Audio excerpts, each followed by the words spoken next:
Praise the lord, హల్లెలూయా. కీర్తనల గ్రంథం 3వ కీర్తన ధ్యానం చేసుకుందాం. ఈ కీర్తన రాసిన వారు దావీదు గారు.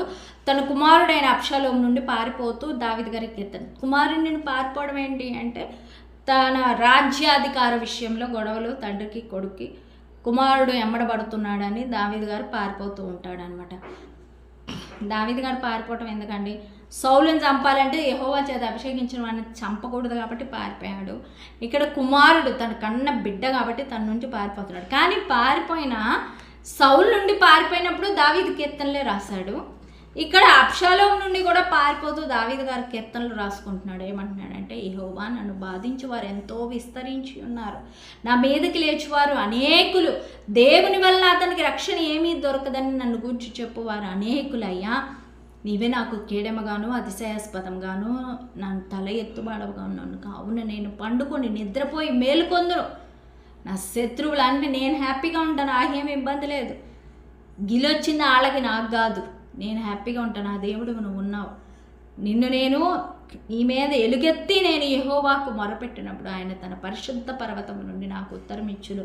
కాబట్టి నేను హ్యాపీగా నిద్రపోతానని కీర్తన రాసుకుంటున్నాడు.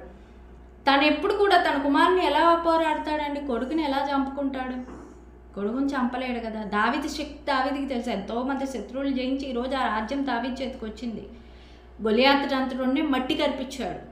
అట్లాంటి దావీదు అబ్షాలోము చంపడం నిమిషం మాత్రం పని. కానీ తన కుమారుడు కాబట్టి తను ఆ పని చేయలేడు. ఎందుకు అలా చెప్పగలమంటే, మొదటి సమూయేలు గ్రంథం 18వ అధ్యాయం 5వ వచనంలో రాయబడి ఉంటుంది. ఆ యోవాబు వాళ్ళందరికీ చెప్తాడు దావీదు, అయ్యా నాకు తెలుసు మీరు జయించగలరని దావీదుకి తెలుసు, అందుకే అంటాడు నన్ను బట్టి మీరు అబ్షాలోముకి దయ చూపించండి అని అడుగుతాడు. తర్వాత అబ్షాలోము చనిపోయాక అంత గల్లత్తుగా ఉంటే రాజ్యంలో దావీదుకి ఇంకా తెలియబడలేదు. అంటాడు, నా కుమారుడు అబ్షాలోము క్షేమంగా ఉన్నాడా, నా కుమారుడు అబ్షాలోము క్షేమంగా ఉన్నాడా అని చాలా మందిని అడుగుతాడు, చాలాసార్లు అడుగుతాడు. అంటే ప్రేమ, రక్తబంధం. కానీ ఇక్కడ తన ప్రాణం పోతుంటే తను ఎవరికి మొరపెట్టుకున్నాడు? దేవునికి తన అంటూ ఏం చేయలే. దేవునికి మొరపెట్టుకున్నప్పుడు అక్కడ రాస్తాడు, నా శత్రువులందరినీ దవడ ఎముక మీద కుట్టువాడవు నీవే, దుష్టుల పళ్ళు విరక్కొట్టువాడవు నీవే అని రాసుకుంటాడు. అదేవిధంగా అబ్షాలోము కంచర గాడిద మీద ప్రయాణం వెళ్తూ ఉండగా ఒక మస్తకి వృక్షం చెట్టు కొమ్మలకి తల ఇరుక్కుపోయి గాడిద వెళ్ళిపోద్ది. అబ్షాలోము అట్ట ఎలాడుతూ ఉంటాడు, ఆకాశానికి భూమికి మధ్యలో ఎలాడుతాడు. సేవకుల్ని కన్న తల్లిదండ్రుల్ని బాధ పెట్టాడు ఇక్కడ అబ్షాలోము తప్పుగా. తను ఏమయ్యాడు? దవడ ఎముక మీద కొట్టువాడు నీవే అని తండ్రి రాసుకున్న కీర్తన దేవుని లక్ష్యాలు నెరవేర్చాడు. తన ప్రాణాన్ని పోగొట్టుకున్నాడు.